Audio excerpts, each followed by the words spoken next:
Hello out there. It is kind of rainy, so hey, let's talk about Halloween Horror Nights. There's something so just symbiotic about Halloween Horror Nights in rain because, 90% of the time that Halloween Horror Nights happens and I go, it pours down rain. So, in the absence of an event this year, I have been really trying to think about the good things. It is hitting me, like I said, in waves. In my previous video, I was doing fine with the lack of Horror Nights. It has really come back and hit me in a big way recently.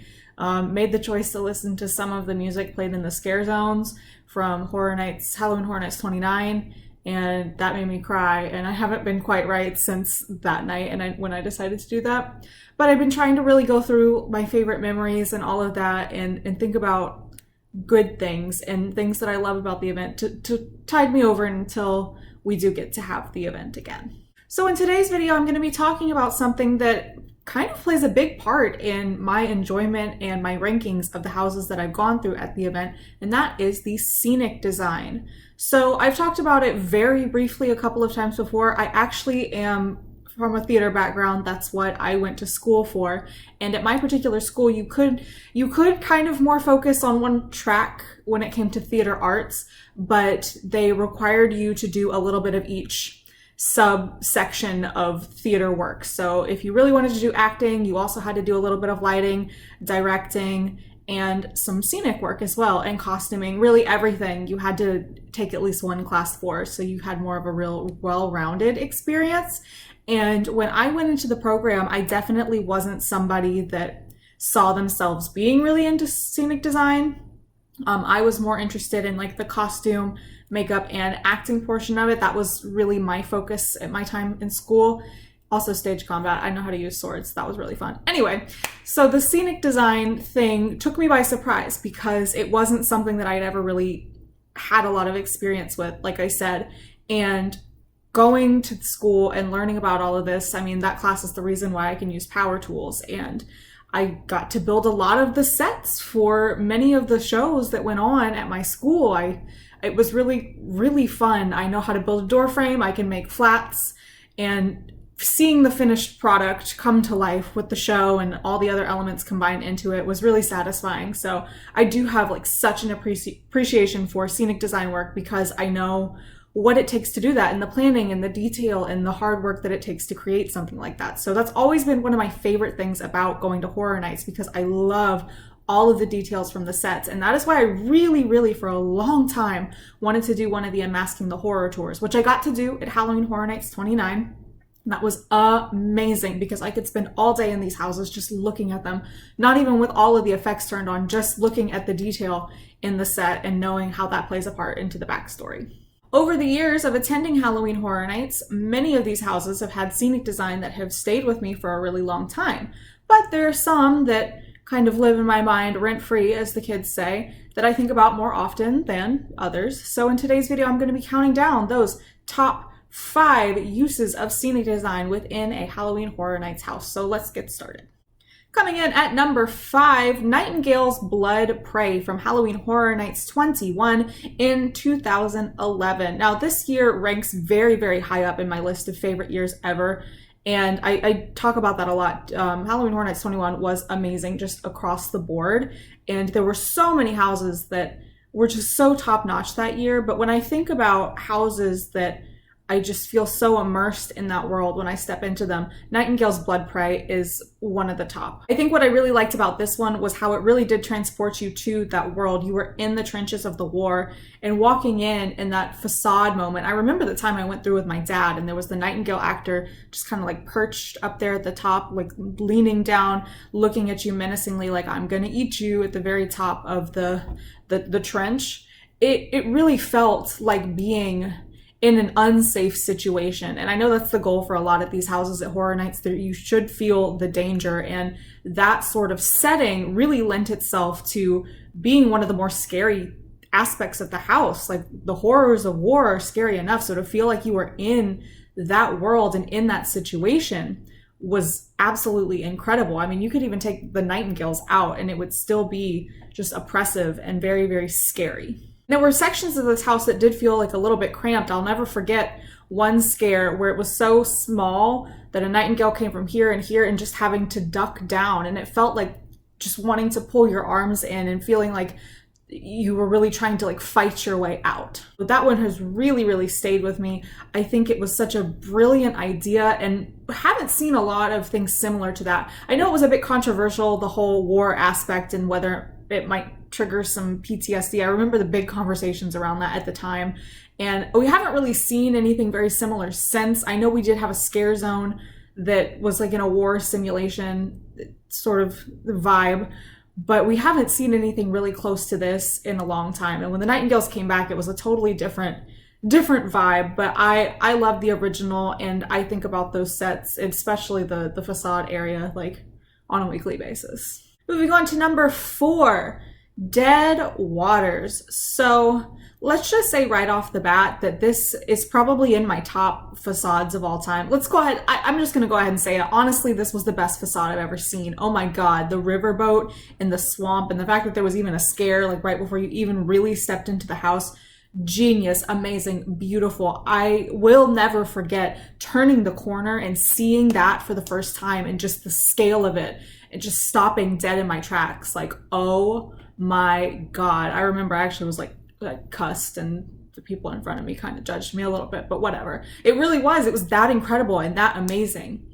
And just the whole voodoo vibe, that whole theme, that aesthetic is perfect for a haunted house. And they wasted no part of that. Every room, every piece of this house was so detailed. I remember the little hallway that you walked through and it looked like there was that like shrine with the candles and everything. Every time I would go through, I would like look at that really closely. Like, my God, like average people would probably just like walk on past this. And I love to take that time to really like stop and look at all those details. It was incredible.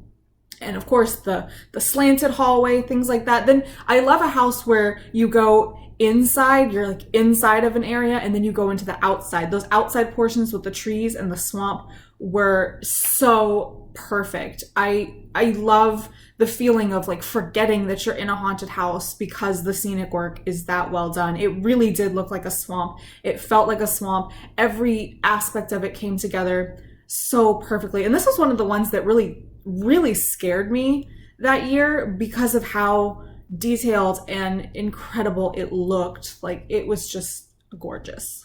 Number 3, and this is going to be the only IP or intellectual property house on this list, and that is Halloween.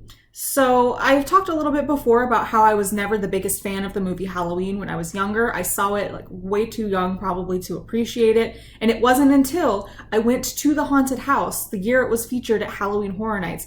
And it wasn't until that moment that I liked that movie or liked anything to do with Halloween.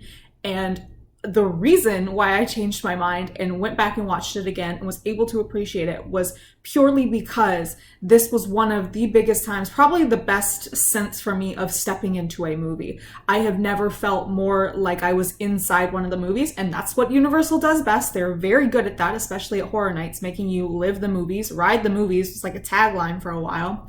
Halloween was the champion for me of being able to do that. The facade with watching Michael stab the girl through the window, beautiful. Just the outside scenic work was some of the best. Like, until Dead Waters, this was my number 1 facade. Those two, let's call it a tie, because those two were phenomenal. And again, I repeat this all the time, but what they can accomplish inside the tent houses is sometimes more impressive to me than what they do in a soundstage. I feel like you have more freedom to create more grand sets on a bigger scale in a soundstage. That's why most of the houses that I think about scenic wise are in soundstages, but sometimes what they do in the tents is just impressive because you know that is like a more restrictive space. And that was the case for Halloween, but it was as if you had stepped into that movie down to a T. It was so just shocking to me. I remember the kitchen scene is the one that really got to me.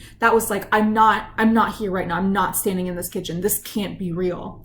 And then the way that they managed to do the closet scene, I kind of wondered, it's like, how is that going to translate into a house? But it was just those hallways with the doors and the knife and the swinging light, and just the creativity of how they were able to create that fear in that small space within a haunted house was just breathtaking. And again, we got to go outside at one point, and I love that. I love when you go outside inside of a haunted house. I think that just like feels really exciting to me. It feels more like a journey, and getting to go into the garage and the clothesline and all of that.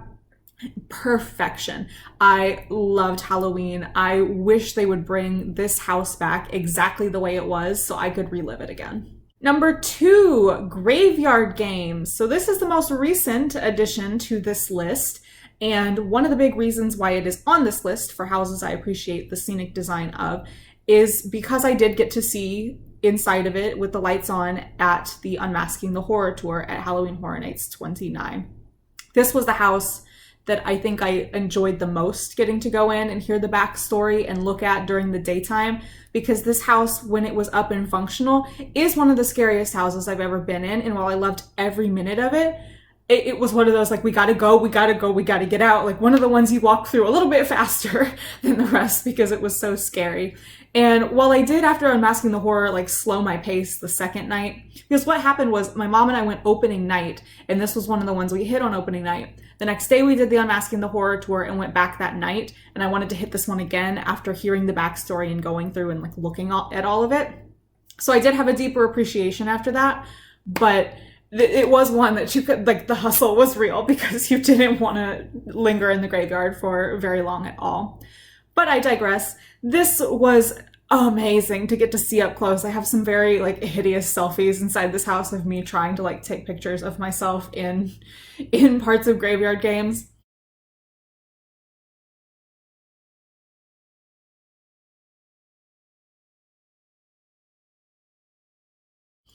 But I remember seeing, like, one of the things that got me, it's like, how did I not notice this, was when you walked into the one room where the terrible kids, Sid and Nancy, who were defacing the cemetery, when they had left their masks and their spray paint cans were just like in a corner. And it's like, hello, we're getting some plot continuity. This is perfect. And I love knowing like the plots. This is why I think I tend to really enjoy the original concept houses more than the IPs when it comes to scenic design. It's like for Halloween, while it's cool that I got to step into the movie and I love that, what they can come up with an original story and all the detail and heart that goes into that really shines through. And Graveyard Games was no exception. Getting to see the hallway where the candles went out and getting to look at that a little more closely during the day was amazing. Getting to see all the different like details in the graves. And I remember them telling us about how there was one area, it looked kind of like a fireplace. It was like that kind of fireplace shaped area where there were just like the charred bones or like the exposed bones. They told us they were going to try to do this sort of like levitating effect that they could never really figure out how to get it to work. That was really cool. The fact that they think of like all these creative ways to incorporate scares. And getting to see the room where the children's spirits were really coming out to play and all of that with the lights on was really neat, because I did miss a lot of the details of that, and the different like mannequins and where they were placed to misdirect you was really, really amazing to see in the daylight. In looking up and seeing like the trees, and you had this sense of there was a world outside of the graveyard, but you were just like so deep within the confines of this really scary, oppressive cemetery. It just felt so real and so just like you wanted, like I said, like you wanted to get out. So seeing it with the lights on really made me appreciate it more. But when it was up and running too, my God, this was I don't know what else to call it other than a monster. And I don't mean that in a bad way. I mean that in a great way. But this house was like on a whole different level than a lot of the things that I've seen. And I think I just really vibe with the whole concept of like a graveyard, because there's so much you can do with that. And they did not waste a minute of that. They used that setting and made it as scary and unpleasant as they possibly could, like in the best way.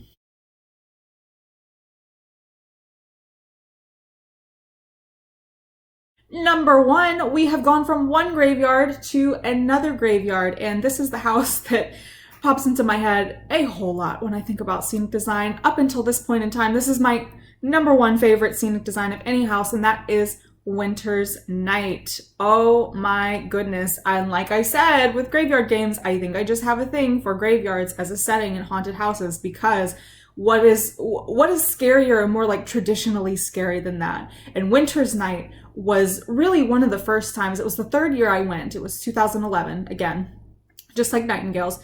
This was one of the times that it really hit me how fantastic this event could be. And this was the house that kind of changed the game in terms of how I pictured a house, because a lot of them do feel kind of confined and cluttered, and there are like the walls and all of that. This one felt more open and like something that could exist out in the real world. And the fact that it was outside and snowing and it was legitimately cold in this house just made it all that much better for me. And I would put this one up there in terms of facade as well. That gate was beautiful. This was another one. I wish they could bring this house back exactly the same way, because I want to walk through the gate of that cemetery again.